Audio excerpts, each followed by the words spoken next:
Hey everybody, I'm Agree, I'm Harrison. and this is Bottom Line Design. Today we have a very special guest on the show, someone who we've been following for some time, Zain Ali, who was the founding designer at Instacart, right? Yep. Yep. And then led design at YC before going off to start his own thing with Nature's Keeper, which we'll definitely get into as well. But I want to before we get into all that, I want to go to I want to go to ground zero. I want to hear about your career start in gaming. Oh, wow. Yeah. That's funny. Sure. Yeah, let's do it. Yeah, I was a big gamer growing up. I think a lot of us were, like in the 90s, you had Super Nintendo and, all that good stuff. And Yeah. I just had an affinity towards games because my dad just he just liked, sharing that experience with me and my uncle as well. And my uncle was a pilot, so we played like fighter jet games a lot.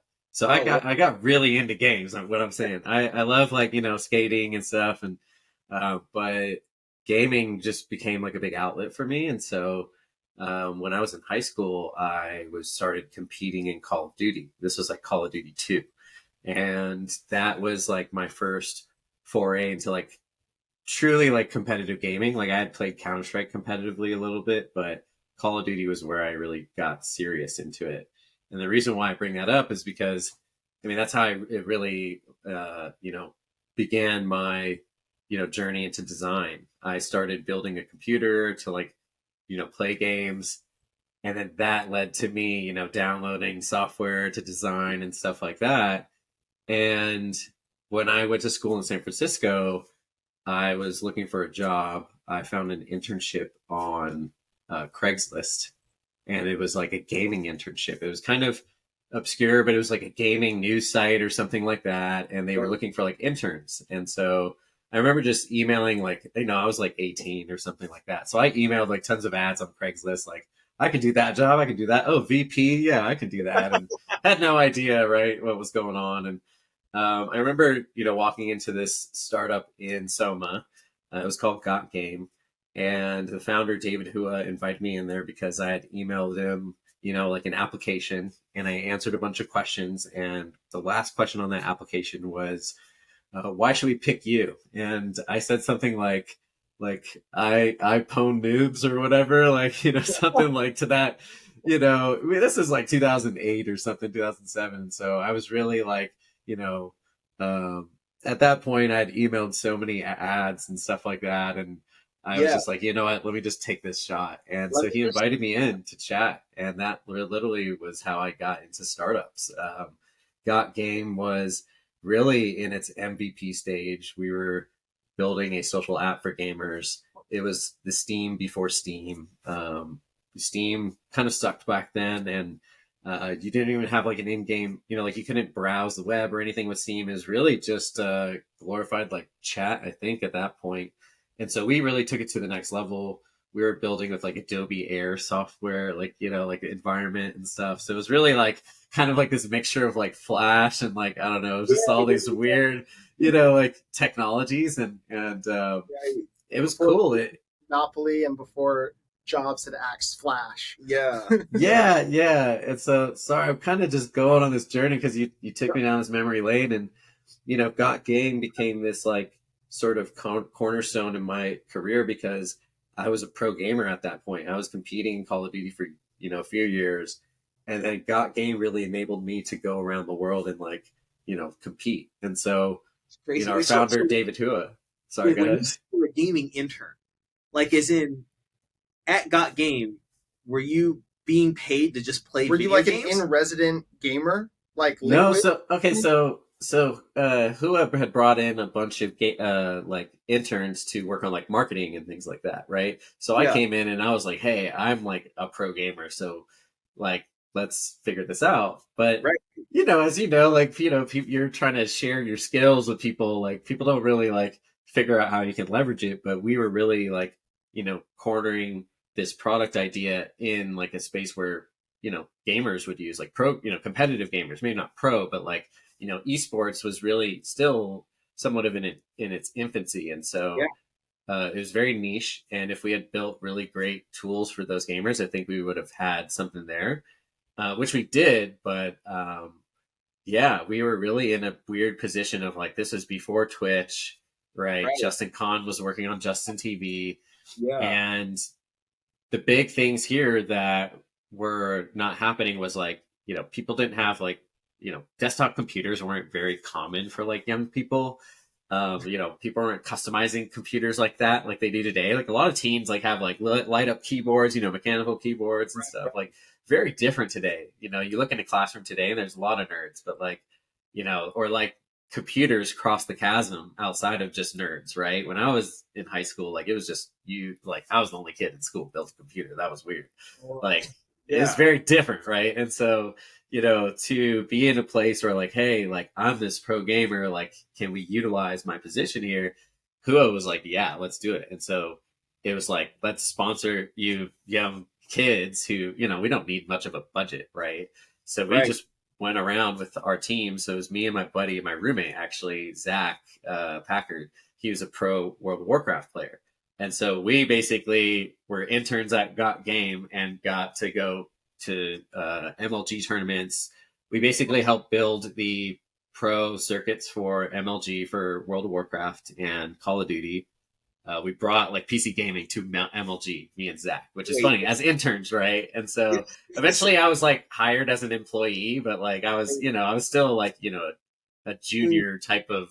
This sounds like career. The dream internship. Yeah. For any serious like high school age or fresh out of high school. We lived the dream, trust me. We lived the dream. Like we literally, like I remember one day we drove from SF to San Diego for MLG San Diego, and we were going to set up World of Warcraft for the first time. And I don't know if you guys are familiar with like gaming stuff, but like huge gamers. So like Astro Gaming, the headset company, they make the headsets and stuff. So we brought like Astro headsets to like PC gaming, because at the time PC gaming was really done over like Ventrilo, like apps like that. They had latency issues with voice chat, right? They were done over servers. But Xbox gamers, like Halo competitive gamers, were using these Astro headsets to have purely LAN voice comms that were zero latency. Right. And that's how they were able to communicate in tournaments, right, on site. And so when we went to San Diego, the Astro company, Astro Gaming, was right behind Got Games office in Soma. So we were like, hey, can we bring these headsets to like MLG? They're like, yeah, like let's do this PC gaming thing.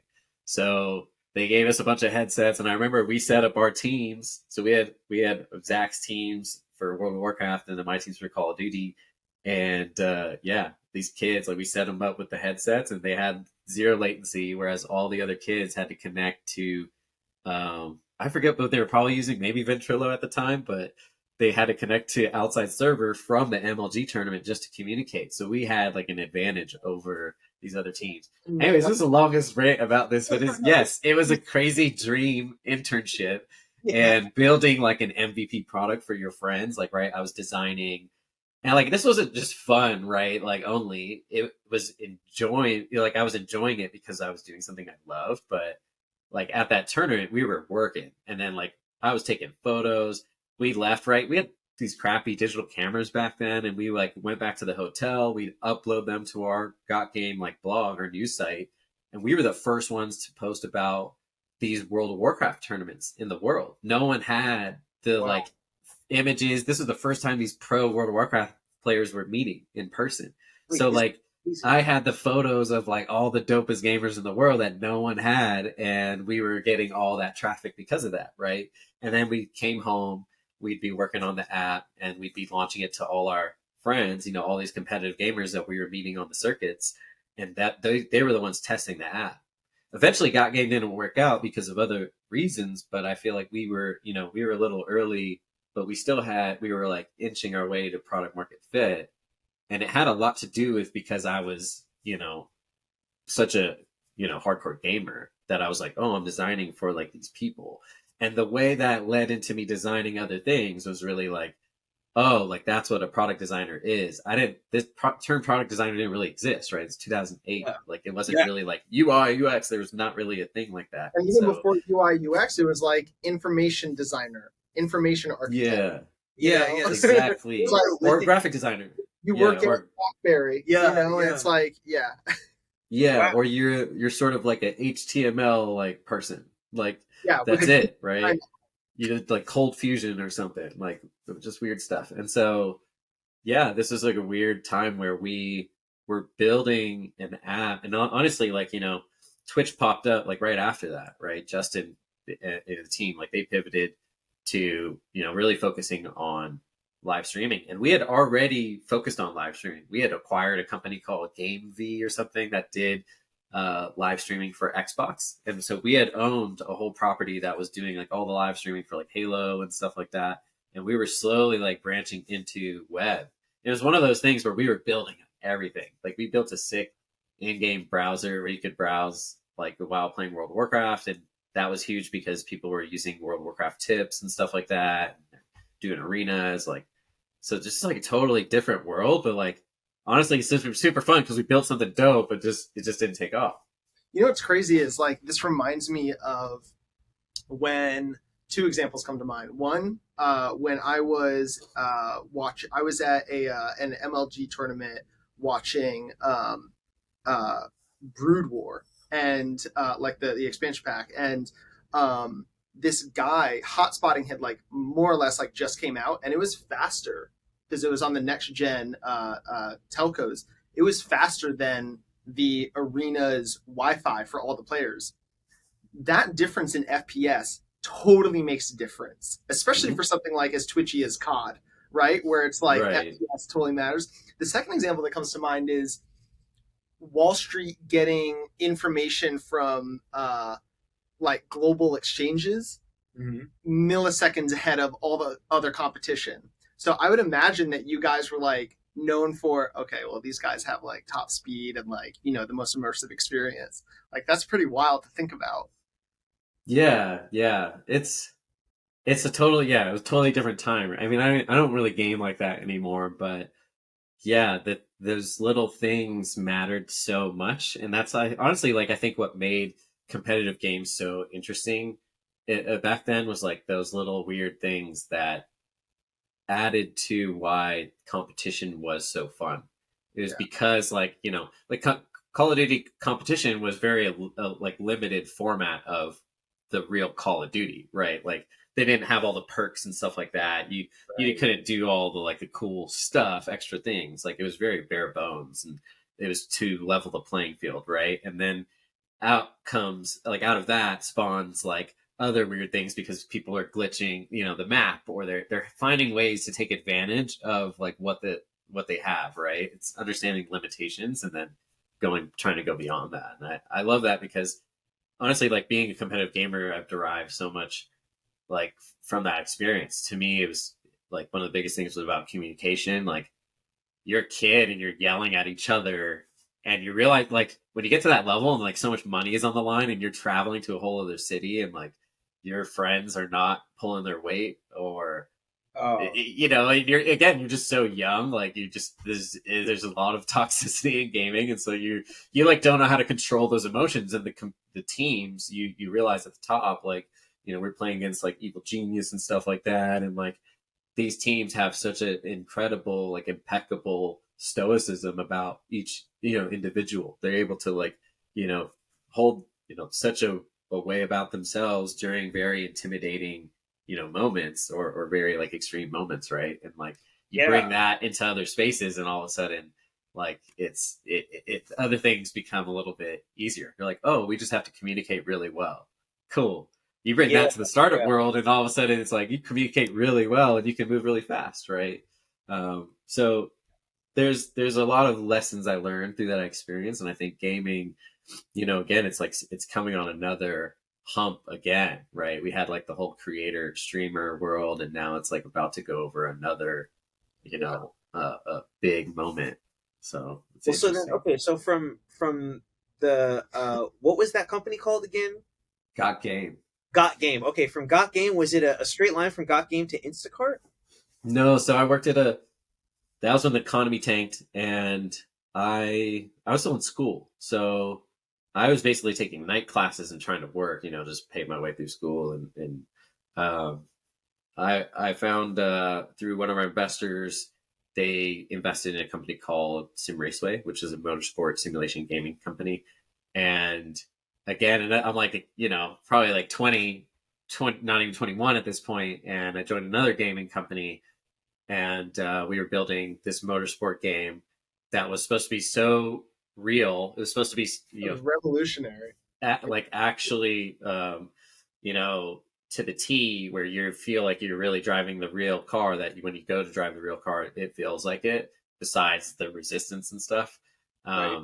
that like key caveat was for us to go and capitalize on like betting, right? Like betting and gaming. So we wanted to basically do cash prize tournaments for motorsport because there was a huge niche market where motorsport fans like love this so much and they spend a lot on these experiences. So what we found was like there's this crazy modding community online that love these different simulation racing games, and they would try and make them as accurate as possible, and they created their own tournaments online. It's just like any competitive game, right? Like think about it, like Call of Duty, the same thing happened, right?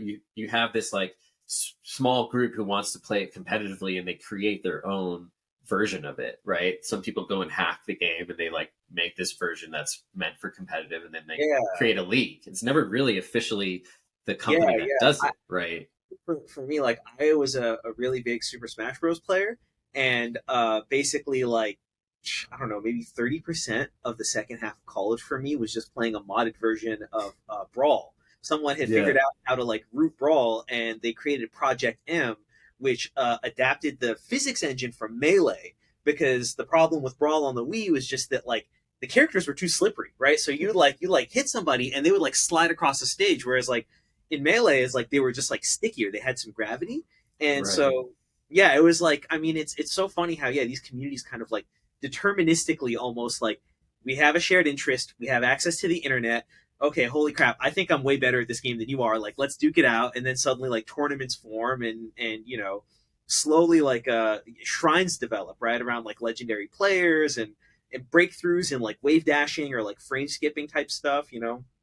Yeah, lobbying, exactly. None of this would exist without gamers, actually having the ability to go and mod these things, right? Lobbying in Call of Duty and all these other games, like, only came about because IRC existed and people would go into IRC and try and do pugs, right? Pickup games. They would Yeah, try yeah, and go in, I'm looking for a pickup game, and that's how you found a team. You would go and do a pickup game, and you'd be a ringer for some other team who's their fifth man went to sleep because he's on the East Coast or he's in Europe or whatever, and you got his spot because you're on the West Coast and you're on dial up, and that was your shot at trying to like maybe potentially get in with this team and eventually find your way into competing. But lobbying came about because there's way more casual gamers who had access to the game, right? Call of Duty and all these other games reach, so many more people that now that marginal user who's like, I kind of want to like compete, but I suck, right? Like most people like pretty much suck, right? Like that top 1% is just like absurd, right? The right. gap is so big. But when you're like, this huge long tail of casual gamers who want to kind of compete with their friends, like lobbying is genius, right? And it's addicting because it's just rapid fire, right? It's like a slot machine, and you're just sitting there getting randomized with other people, and it's fun. It's a totally different online culture that most people never really experience. So I actually I Sorry, want I'm just ranting, and like we didn't even talk about Sim Raceway. I, But I'm gonna grab I this thing thought because you had so much to say about gaming, man. Like um, I want to shift gears real quick to Instacart this is because like the Sick. oh Yes. so wow. that's the I don't know, you can see it's like blurry, but No. this steering wheel that we made with Steel Series because I was sponsored by Steel Series, and so this is the packaging I designed, Wow. What's and crazy is this is very analogous to today's like F1 tournaments. So yeah, there's like Max Verstappen, who is incredible in real life, and then he's also ranked like number one or number two in the game. And it's like, okay, so they are a one-to-one transfer. Yeah, yeah, right. He's gonna spank you on the track, And like And he's in the also gonna simulator. spank you in the simulator. Yeah. It's Yeah. serious. It's serious when you're racing with like these types of guys. Like it's real, and you realize it when like you're playing a game like that because it's so realistic. Whereas like in like a game like Call of Duty, it's just like, oh, this guy jumped off a building and like somersaulted Right, it. right. It's like, what Well, do you? so okay, I do really want to hear though about like Instacart and because you joined in like what December 2013, right? Yep, yeah. I was What was like that one of the first crossover 10 like? employees from the gaming stuff. Yeah. Yeah. Well, so from Sim Raceway, I joined Sincerely, which is Matt Brazina's startup, and that's where Hua came back into my life, and he basically would, no joke, would he was on a scooter and would hover around our office outside of of Sim Raceway, and he would yell my name to come outside because he wanted me to come work at Sincerely, and eventually I joined, and so Sincerely we worked on a bunch of gifting apps. One was called Postergram. It let you send postcards of your Instagram photos in the mail, stuff like that. Sincerely got acquired. I worked there for like a couple of years, and then Sincerely got acquired. And that was my like foray into like iPhone apps, right? I was like doing gaming stuff, but at this point, like the App Store had launched, and basically, if you were a designer, you should be using a MacBook. It was like a moment where I had a like I had to reconcile with. I was like, oh man, like I Oh don't wow, really, you were I'm you and not into Macs like that, right? And yeah. so I came into Sincerely, and the guys were looking at me like, who is this guy? What is that Samsung laptop? And I had to figure out how to design skew morphism stuff on a PC laptop. With just as funny. I'm sorry I'm saying this, but like, I'll get to the Instacart thing. Designing on a PC laptop, like a Samsung laptop, it was dope. But the screen, because my screen didn't match the MacBooks, and that's when Retina Right. dropped. Everyone was like, what's up with your designs? And so I'm over here like zooming in on my designs. I'm like, oh my gosh. So I had to get a MacBook. I dove in. I started like committing code, right? I'm writing, we're doing Rails, and I'm doing like web apps and stuff. I was like getting into it. I was like, all right, let me figure this shit out. And so Sincerely got acquired after a couple of years by ProFlowers, and I wanted to do something big. I was like, dude, I'm ready. I've been doing this growth stuff. Like, I want to do something dope. And Hua introduced me to Max Mullen, the founder of Instacart, one of the founders. And yeah, I remember walking over to South Park and meeting him.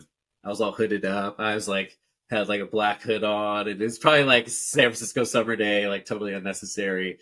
And I remember we walked into the office, and he made like a joke about like Drake or something, and I was like, all right, I could probably get along with this guy. And yeah, we hit it off. And honestly, the transition was really like, I was like, do you want to see my portfolio or what? And he was like, no, I'm really familiar with your work.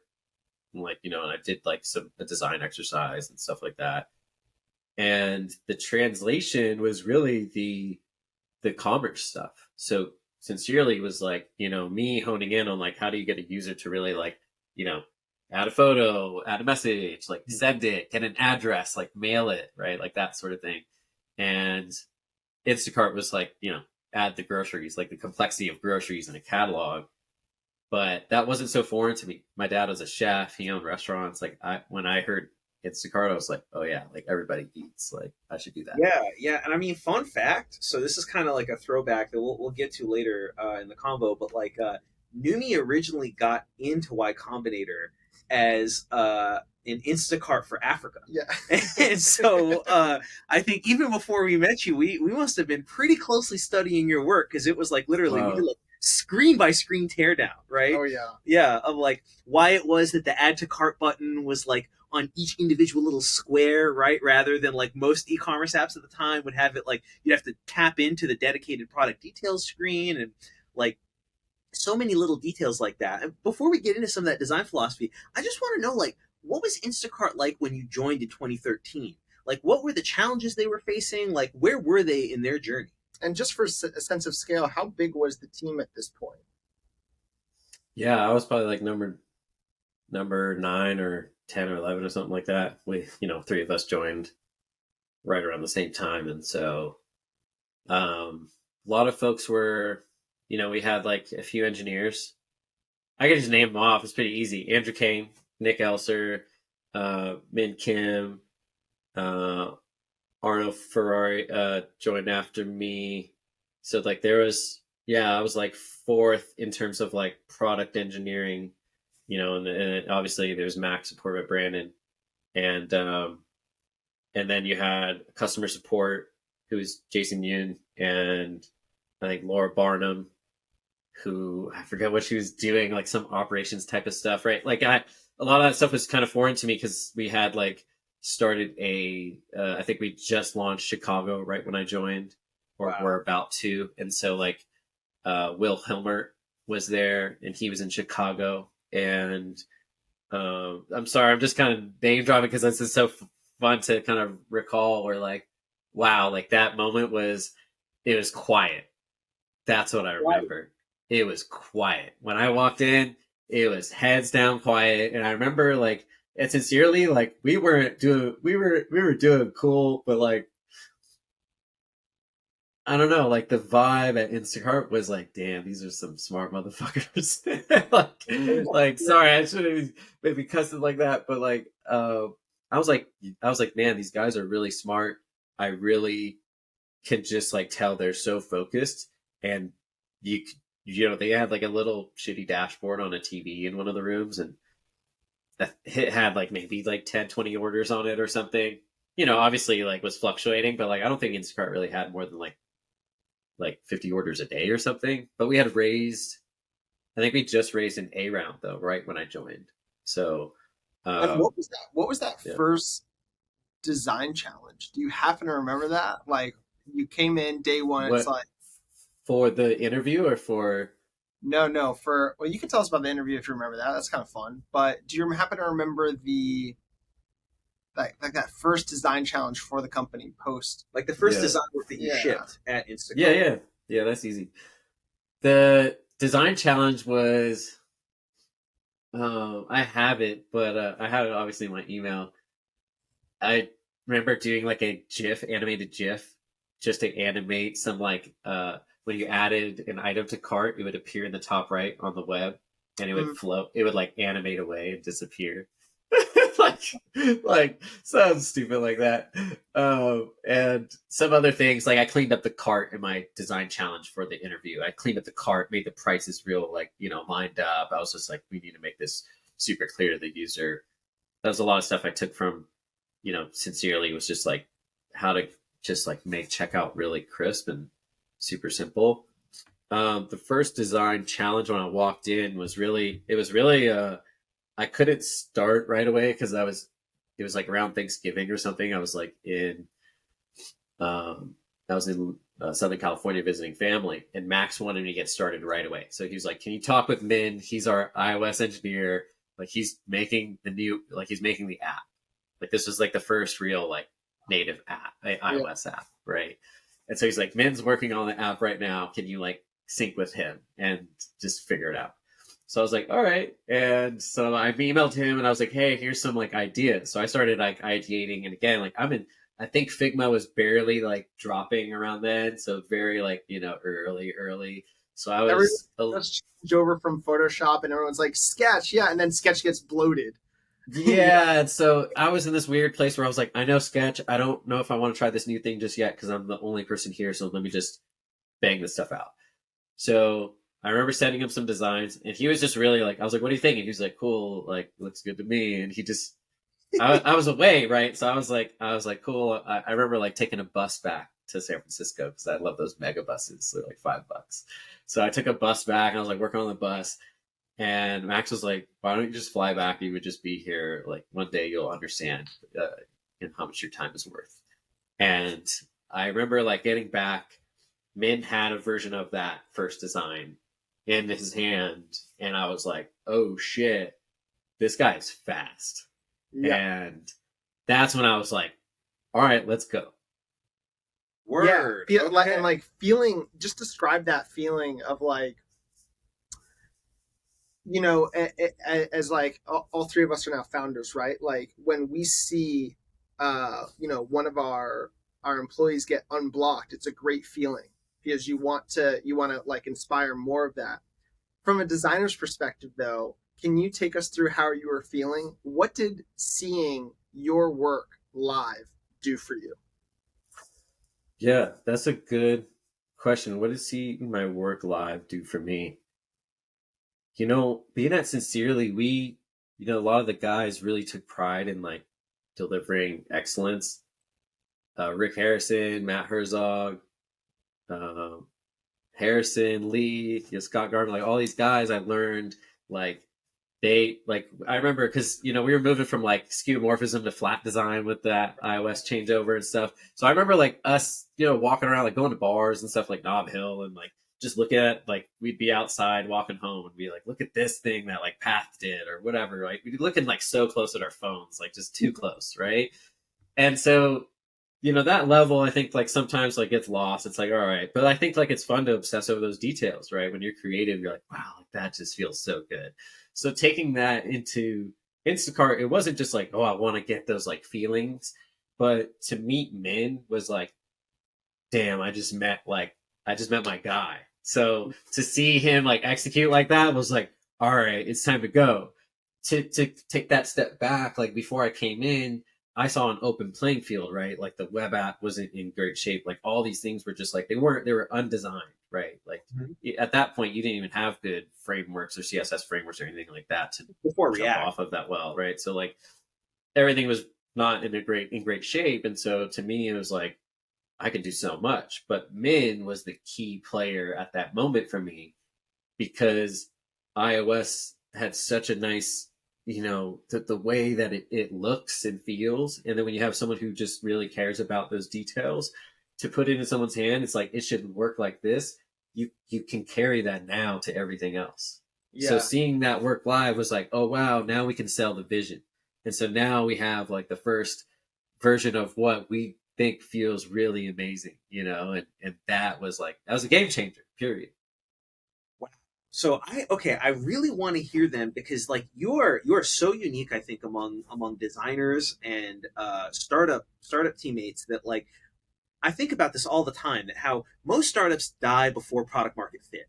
And that's usually where like it's just like the wilderness period, it's the founders trying to figure something out. And most hiring happens after product market fit, right? Because it's like now, okay, we got it all together, we got to assemble a team to like really run with this thing that we found.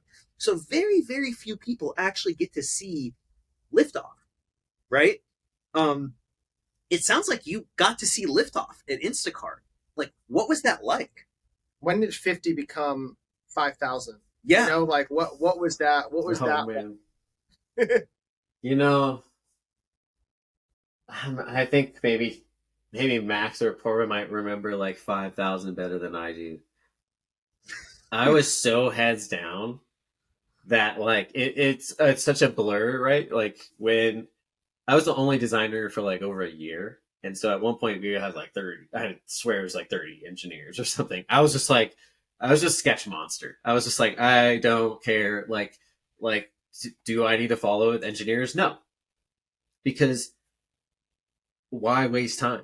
Like, why am I wasting time trying to pixel perfect our admin, shit? I just sent Nick a bunch of styles real quick and boom, like here's our admin stuff for customer support and shop, to manage all the shoppers and all these other things and catalog and like, cool, run it. At one point, like for years, like people had to use inspect element on their web browser just to see the rest of the navigation because that's how broken it was. But that's how much we were moving. We were like, it doesn't. It's like not that broken. You can still use it, right? That's how fast we were moving. That I just wanted to give you that idea. Wait, So like non-technical users literally would have to right-click inspect yeah, like element. customer support. Yeah, they were like, yeah. So they would have to train other people and be like, you got to inspect element and like make the thing like this, and you'll be able to see these other links. It's like for a moment, right? But it was like that's how it was like we you didn't have time to focus on all these things because we were building one of those multi-sided marketplaces that at that time like you didn't have all these easy tools to spin up like an admin portal with a bunch of styles and stuff, right? So like you know the team was just hacking away on this stuff and then we were moving forward. So my focus was iOS. what's like, the priority of like who's ordering the most on which platform. So it was like iOS, web, Android, and then in the middle of all that, it's like make the shopper stuff work well.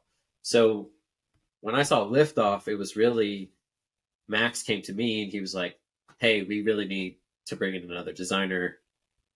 We're about to head to Burning Man, so can you talk to this guy before we leave? Because we probably will never talk to him again." And so I was like, "All right, I'll talk to him." And so Jordan Stanicia, he's the next designer we hired. I uh, worked with him to go and build out more of the consumer app, and that was really when things were taking off. It was like, cool, like the consumer app it's working and people are using this, and now we have someone to like own this. I can go do like the other work that needs to get done. And so that's when I was like, all right, let me just breathe for a second. Let me take on this shopper app because this is a web app still in Wait, the on shopper iOS. app was a web Yeah, app? and so that was probably like circa 20, close to 2015, right? In 2015, yeah. So the liftoff really was like as we were launching cities. I think for a lot of folks, it's like maybe for some other products, it's like, oh my gosh, like the thing goes up like crazy, and there was moments like that at Instacart for sure. But like for a long time, we were launching cities, right? We launched like Boston, we launched Chicago, we were launching like all these early cities like Miami, like Orange County, whatever. And a lot of that was like opening a spreadsheet and having all of the employees, add their friends who live in those areas. And like, let's try and get some orders early on. And a lot of these cities didn't take off right early on. Like we get some orders that first week, but then to build that habit with those users took a long time. So it was only until, we really reached a lot more cities across the US is when that liftoff really started to happen. And a lot of this was coming from the Bay Area for a while. And Yeah. then, obviously like New York and all these other places that really needed it, you were like, oh my gosh, like this is crazy. So I think it was really like, towards the end of 2014, we were like, oh my gosh, this is like getting crazy. We moved it to a new office, and then that's when I was like, all right, like we're like doing work. And we had already raised more money between, we'd raised another round. We had raised our Series B in 2014 as well. So like, that growth was happening, but like when you think about like critical mass in terms of like order growth and stuff, I feel like that was probably more like 2016 ish, and then more like 2018 or 19ish, and then more like in the pandemic, right, is when you probably see a lot of those hockey stick growth. uh when we turned on a lot of growth mechanics to launch a lot of cities in 2019 and stuff, like to get to reach a lot of GMV goals. Like a lot of that took launching in new markets versus like, I think those early days, it was like, how do you just make really great product in a space that no one else is really building in and do this really well, right? Get people fresh food delivered today. And yeah. Yeah, it's so funny because it's like it seems so obvious now, right? But like I remember like Max said to us, he was like, because we were able to connect with him like before the batch started, and he said that like when Instacart started, nobody in the grocery space, none of the incumbents had a digital strategy, right? And so like a lot of like Instacart's like early days, like that building that traction was just proving that this was going to be a market, whether the incumbents liked it or not, right? And that like it was almost like building the table where the bargaining was going to happen rather than, Yeah, you know, that's exactly it. That's why I think I was kind of ranting. There was like, I was trying to really find those moments, and it honestly felt like an uphill battle a lot. Like as we talked to Apoorva and Neelam when they would come back from talking with retailers, like these weren't easy yeses getting partnerships, right? Like Whole Foods was our first one, and that happened way later in 2014. And I remember designing the fridge in the garage in South Park, and we literally wheeled it over to Fourth and Folsom or whatever, Harrison or whatever it is. I literally lived a block from that Whole Foods, so like I would go and see it like all the time, and um, and yeah, so I think those moments, it was like Whole Foods was our like saving grace for that bit. They were like our best friend, and like we did all this fun marketing, and like I learned how to take over stores, like how to design. No one was doing any marketing, right? There was no marketing person at Instacart. Like I was doing all the marketing. There's no paid ads or anything for years.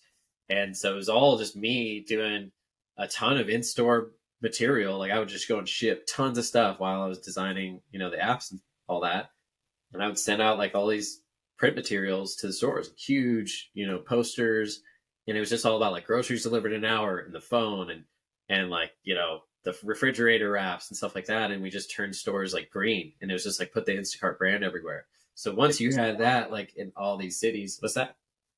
I was just gonna say, just like hearing you talk about it, it just sounds like Instacart very early on was able to create a culture of like a hive mentality, whereas I think a lot of maybe like uh, good companies, not great ones, good companies don't have access to that because they didn't create access to that. It sounds like you were very much someone, the entire team really was coming to each other with things to do and collaborating and co-elevating versus it being, I mean, maybe it was, you tell me, but it doesn't sound like it was very uh okay, we're going to be working on this and this. I think like there, it sounds like maybe there's like large swaths of that, but it does sound like it was everyone being like, okay, we've identified these, like this is what we're going to get done for this week. Like how was that that culture created? If like you're talking to a founder, like, and they're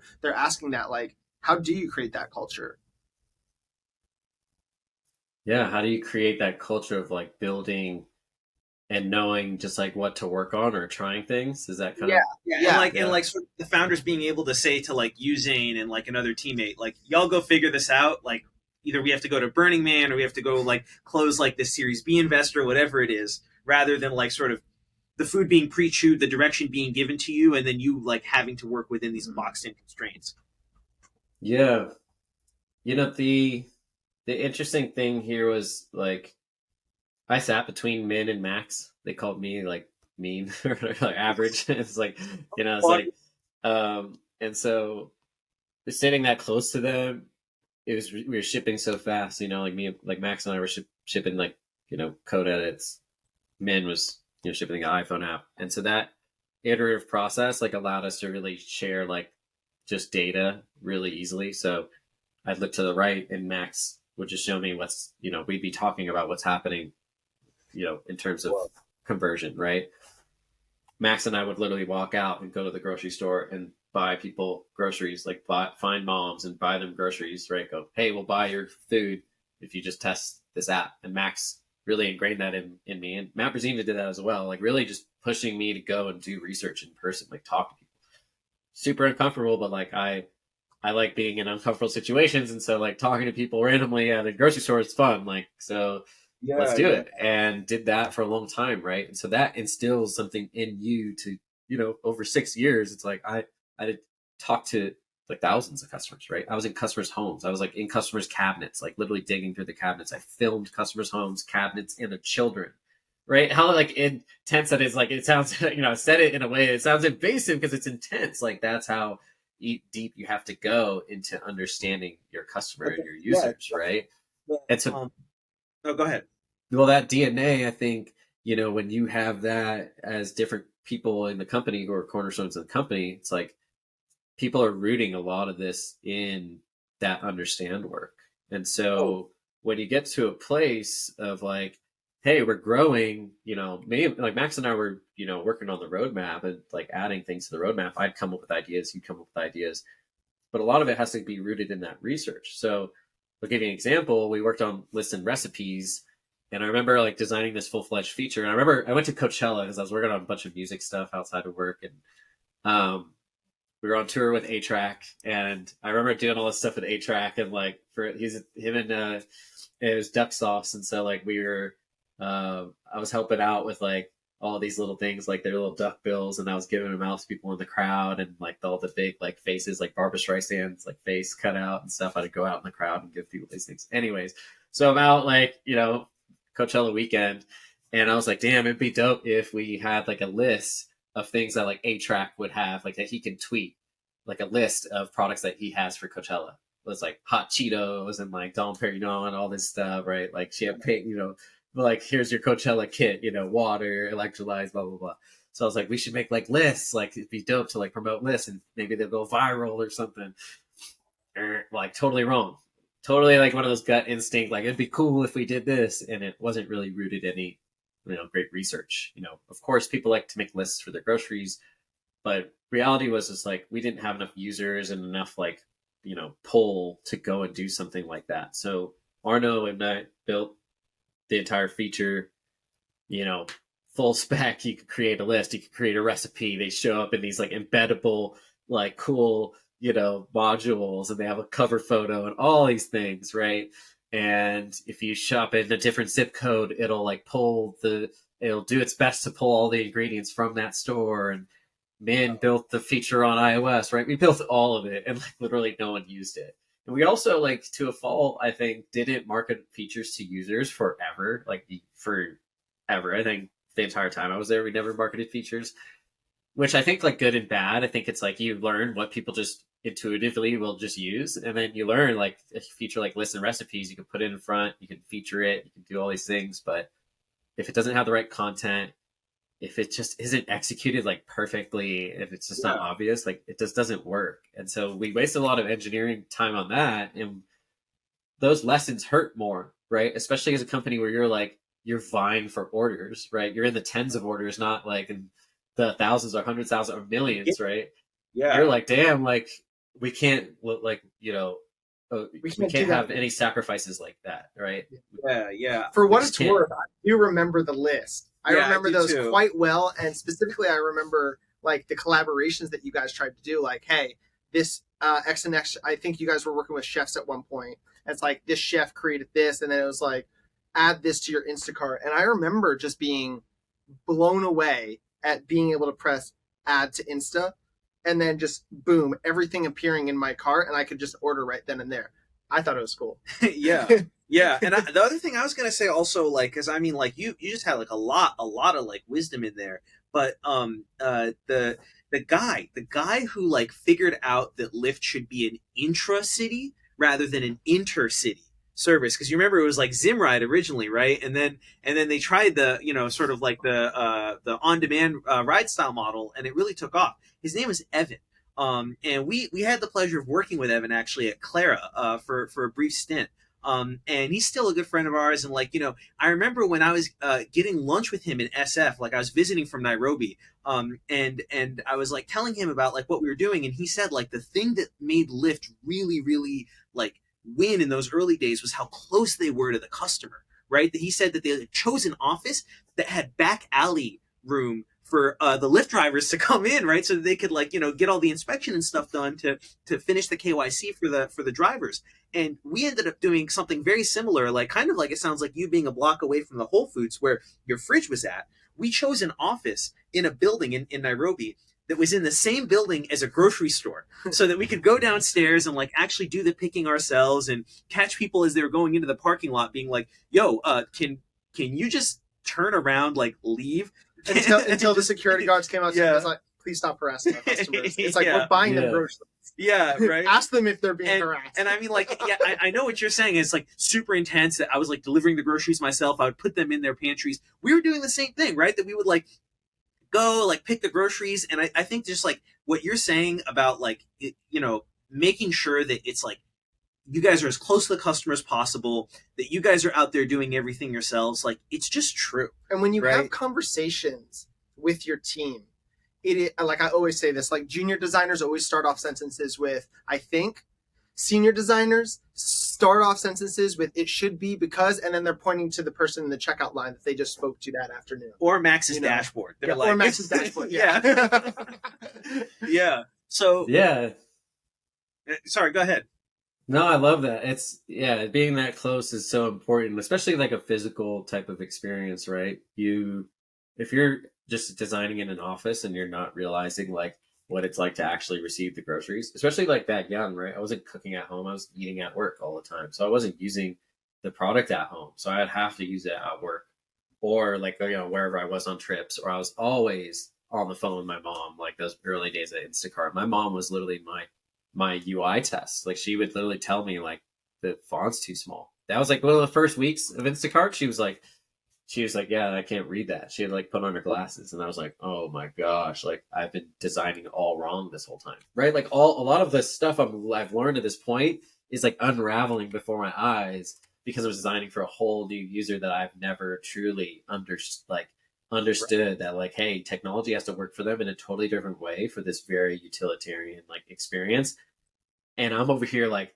trying to connect this to a very personal, cultural, Right. experience because it's food and all these things. And so that I was like, dang, we have to really solve this piece, which is like these pain points, right? And reduce all of those barriers for entry. And so you have to really be with that person. And that means talking to people who are disabled, talking to moms who are pregnant or who have 3 kids who are running around with their, screaming and stuff. Like it's intense when you experience that yourself and you go, oh my gosh, I've been sitting in an office in Soma on the 11th floor designing for like, Gen Z millennials, whatever, who've like been using iPhones since like iPhone 1, right? Like that's crazy. So We're crazy if you think that's like the way you should design, right? so Yeah. then I'm talking about like designing for a new persona. I mean, you joined YC right around the time that we did. We were like gearing up for the Winter 20 batch, and I think that's around the time that you came into YC's design function.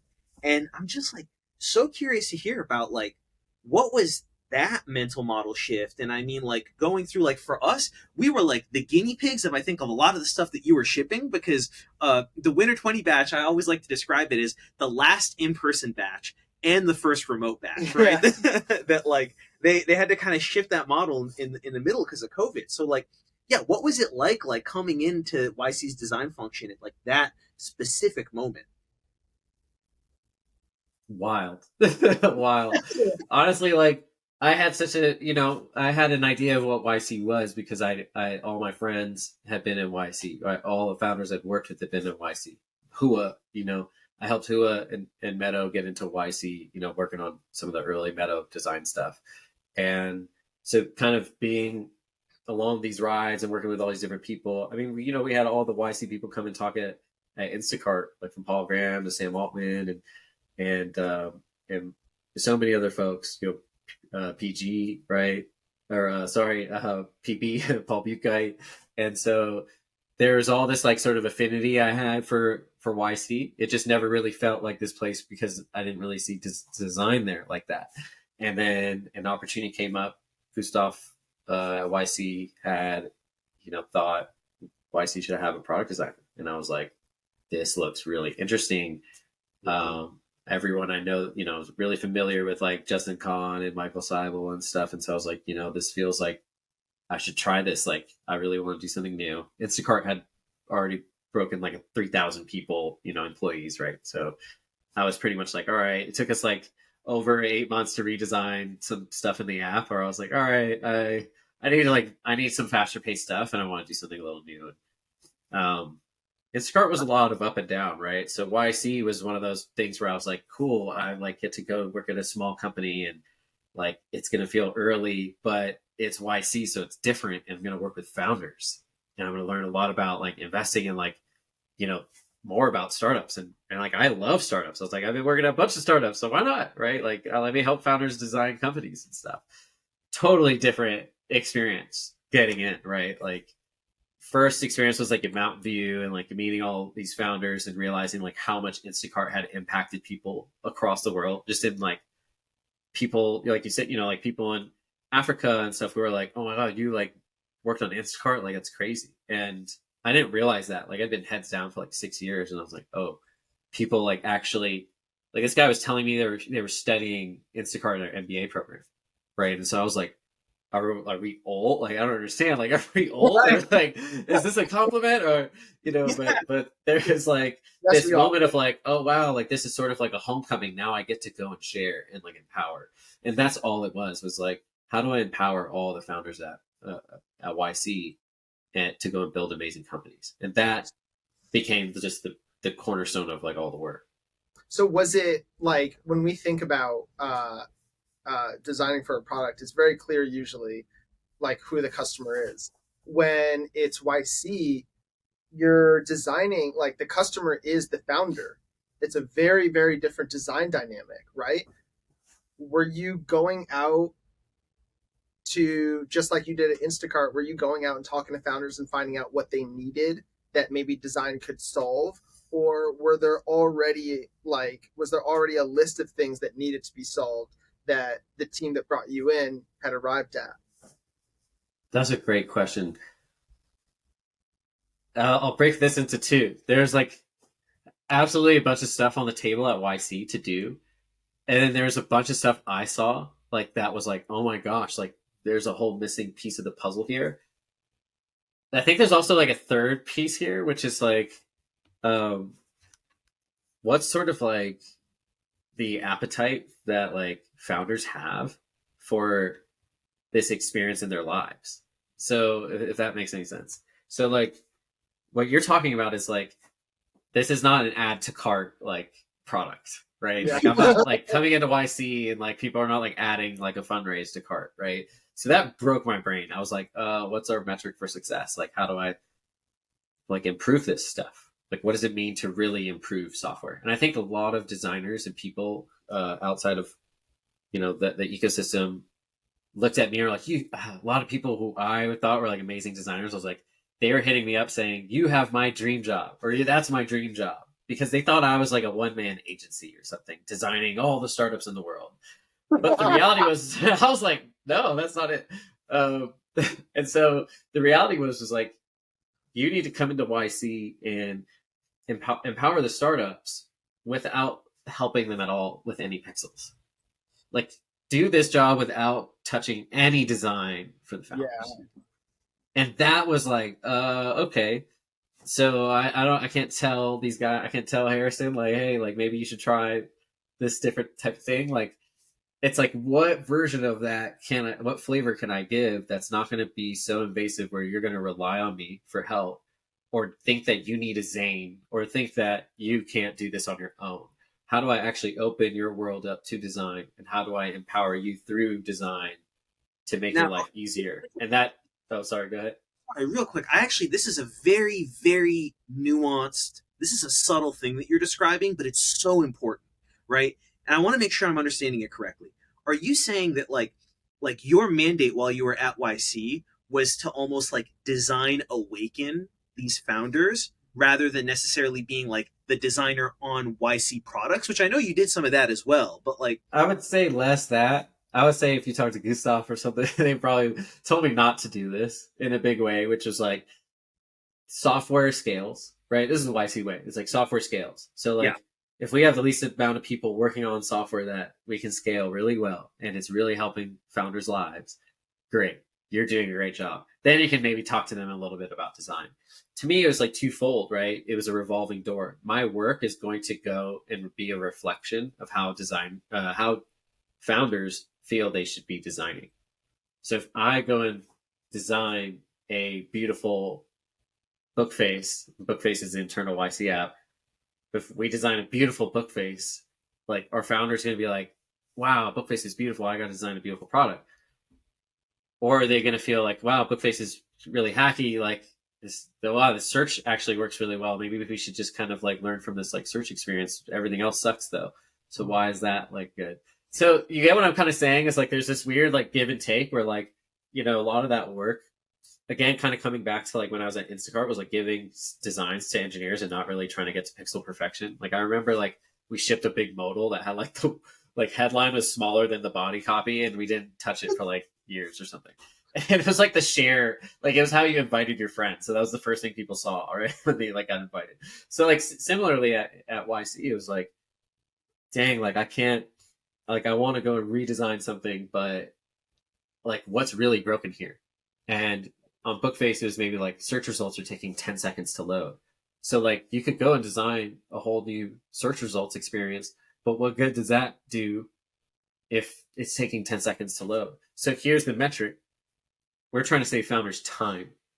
How do you save founders time so that they can focus on their company? One Right? of the things that I remember, like when I first heard about you, it was through the post. And then when I first learned from you, it was in the knowledge manual where Oh yeah. where you talked about how to find designers, price ranges, when you're getting like, the runaround, bullshit to avoid. And I was like, holy cow, like just with this one post, this guy's been able to touch so many founders' lives. What other examples like that were you helping founders come into the design discipline and understand its benefits and how to navigate it? Yeah, what were the other things that really empowered the founders? Yeah. It's a great question. And I'll kind of go back to what you also asked, which was I had a revolving door with founders in terms of user research, right? So like Hmm. I knew like in order to do this, like I know SF founders, maybe like, but I don't know founders in Nairobi. I don't know founders in, Middle East, North Africa, Southeast Asia, Europe. I'm Pakistani, but I was born in Los Angeles, so like, it's like I only know my, home country so well. So like, just those cultural differences alone literally like break down what you understand about design. Design is extremely colonized, right? Like the way we look at like fonts and aesthetics, it's very like Eurocentric. It's extremely colonized, right? Going into the human language, right? So a lot of people feel like they have to design like these companies in Silicon Valley, like these US companies. Of course, we want, to have easy access to our products, but I think like in general, when people are designing products in these other countries, they need to know that like maybe Airbnb is not the example. And I'm just bear with me here, right? When you're designing plaid for Africa, like yeah, maybe you're saying plaid is the example of how you should think about our business, but the way we're solving these problems are like absolutely different, right?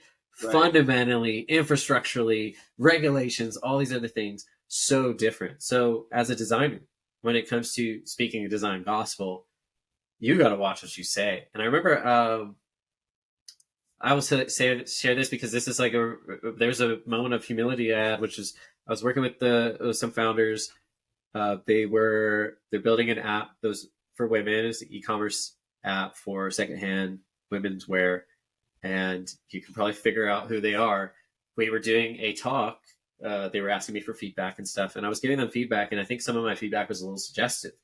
I was like, "Hey, maybe you should be a little prescriptive and like maybe you should have like better photos, like higher quality photos. Maybe that might make your customers want to buy this product more, or maybe you should like help them like sort by colors or something like that." And I said something that was very like prescriptive, right? And the founders that called me out, she's like, "Hey, like I just want to let you know, like you're very much like kind of telling me like maybe what we should do instead of like maybe suggesting or maybe asking like why we chose to make this decision this way and why we chose not to have very polished photos." And I just was like, I was like, oh my gosh, she just crushed me because at this moment she had like asked me for advice, and then I actually did the flip, which was like I did the wrong thing and I was being a little too suggestive about what they should do. And again, I was like, oh man, I need to start from first principles. And so I really took that feedback. So, that was so intense. I was like, wow, like I really need to reframe how I talk to founders. So those pieces, writing design stuff for the knowledge base was such a big learning experience because founders came to me and they're like, hey, can you help me with hiring designers? Can you help me with this piece? Like, how do I, uh, figure out the salary for this designer? Like, I got so many of these questions, and that's what I was really trying to give advice on was what are the questions people have, and how do I actually give you an advice without just only doing it one-on-one to everyone because that's not scalable, but how do I do it in a way where like I tell you about salaries that works across the world? It's like, okay, that's hard, so let's like start using like really great examples, and how do you have like founders who can really share their own experiences, right? And so that's why I thought like Bookface was such a great place to kind of invest. We have some of that work in terms of search and stuff was like, how do you elevate some of these answers to these questions that are very like obscure that you wouldn't maybe find in the knowledge base? And then that's how those kind of things started merging a little. Knowledge base was getting like annotations, or like I wanted like knowledge base to have comments or allow founders to have their own like way to comment in there. So it's like if, Michael Seibel writes about, salaries for engineers, maybe I can comment like, hey, if you want to know about salaries for designers, click here. Or maybe if someone says, hey, designers, or if you want to do, if you want to figure out salaries for engineers in Middle East, like, so and so has a really great, Deal has a really great blog post on this. And that's where you start like really, honing in on that metric again, which is like, how do we save founders time? And like, how do we make their lives easier so that they can focus on their company? And you do that through like things like work at a startup, help them hire. You do it through like, these other means, but reality was just like getting access to the knowledge faster, to the answer faster, allows me as a founder to go back and work on my business. And it's Yeah. such a weird metric to design for, because at the end of the day, sometimes it's like, dude, I don't think I need to design a mock for this. Like, it's like it kind of like it's already a broken experience, or maybe they don't need to do this at all, and maybe we just need to like automate this, or just send this thing to the founders. And so a lot of this was like, grunt work and like really trying to figure out like how do we get more data on companies and founders, and then this is going to help better serve them, and it's going to be like this nice flywheel of like, hey, the more you give us in this YC ecosystem, these 4,000 or whatever founders, the more we can, have like a really nice like network effect. And that's like the fundamental difference, right? Totally. And For so that I mean, product. right, yeah, it's like the thing, like almost a first derivative lower than like actual pixels or screens, is like it's more like design mentality, right? And the thought process behind why certain things work the way they do. Yeah, yeah. You really like, Michael Seibel was really great at, we could have a product meeting and he would really question like why we were trying to build certain things. And I think just always questioning things, like you could get excited. You can even have data to back up what you're talking about. But the more you question things and the more you try to start from first principles, like, is this really going to help our founders? Like, is really like it, he would always ask me like, Zain, why do you really want to build tools for investors? Like, is that really going to help our founders? Like, could we just be focusing on something else? And to me, I was like, I really want to bring these worlds together. Like, I want the investors to interact with founders on YC. Like, I don't want this to be a walled space. Like, I think there should be something connecting everyone. And I think it's like if people are fundraising before demo day, just let them talk to each other. Then who cares? Like that's how you get to these, but that's how you get illuminate these ideas that break how we did this before is not how we're gonna do this going forward, right? It's like Right. that's the old way of thinking. That's the old antiquated VC way of thinking. Let's release the library to everyone, and now it has millions of uniques on it, right? But before that, startup knowledge was not democratized. It was instead being taken out of Bookface and screenshots, and people are posting it. It's like, well, who gives a shit? Just release it. All right. Right. It's like, well, don't think ill of your users, right? Like, it's Yeah, easy to always think that like they're going to do bad things, but if you give it to them, and that's kind of, I guess, the example with Facebook's AI, right? It's like people just ran with it. they did. Yeah. And so I want to shift gears a little bit here now to like talk a little bit about Nature's Keeper. Like what's the pitch? Like I know this is like post YC, this is what you've been working on, some stuff in between now and then, but yeah, what's Nature's Keeper? What's the vision behind it? Where are you trying to take it? Yeah, Nature's Keeper is all about sustainability. I honestly, Gustav was a big had a big impact on me in terms of just how much he's an advocate for climate change and investing in climate change companies. So Nature's Keeper is really born out of my inability to be an amazing engineer and build a tech startup. But really, I've always had affinity for clothes. Like at YC, I made all the swag and stuff, and like Instacart and all. I've had my own clothing companies, but I really was trying to figure out how to do my hobbies in a more sustainable fashion. So buying new products, cool, fun. I'm a gearhead, right? We all love, showing that steering wheel and stuff. It's like we love buying new things, but going out, snowboarding and traveling in the outdoors for me has always brought me closer to myself and, um, you know, to nature. And I think I've seen firsthand what it's done. Even living in San Francisco for a long time and in Tahoe, like I've seen firsthand what's been happening. And so for me, it's all about experimenting and creating sustainable gear. First has been like, handmade outdoor gear. So like I'm making these packs. So I learned from this legendary pack maker. His name's John Campbell. I made this backcountry pack. I got the little and it's got the avalanche gear in it and stuff, and pockets, all that. So I got the 2 pockets here. It's got all this other stuff. Oh wow. Oh Yeah, yeah, you know what? this is serious business.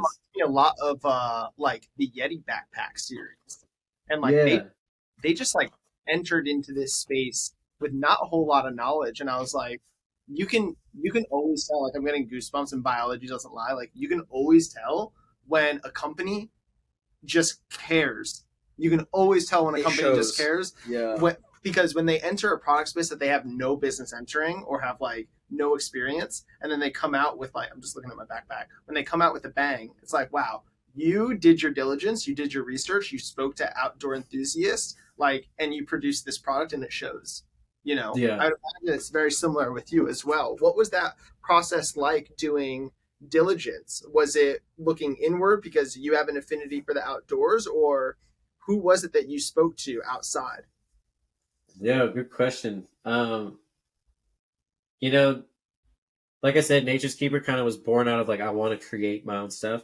So I'll take you back. My boy Julian Dash, he's one of the best denim designers. I say denim artists in the world, and he's made stuff for like Wu Tang. He made jackets for like Kevin Durant, Steph Curry, like Angela Yee, like all these people, all these celebs, Erykah Badu, Young Thug, and he's based in downtown SF, and he's been a good friend of mine for a long time, like 15 years or something. And he had a studio downtown SF where he taught young kids, in SF how to create their own denim, how to create their own pants and become entrepreneurs, not get into street stuff. And so I go after Instacart, I'd go to his studio and I just go and watch. And I always carried a camera with me at Instacart, a DSLR. So I always had that around me, and I was always biking, right? So I always had bags, messenger bags, really into fixed gear bikes and stuff. So that's where all this starts was gear, carrying cameras, lenses, batteries,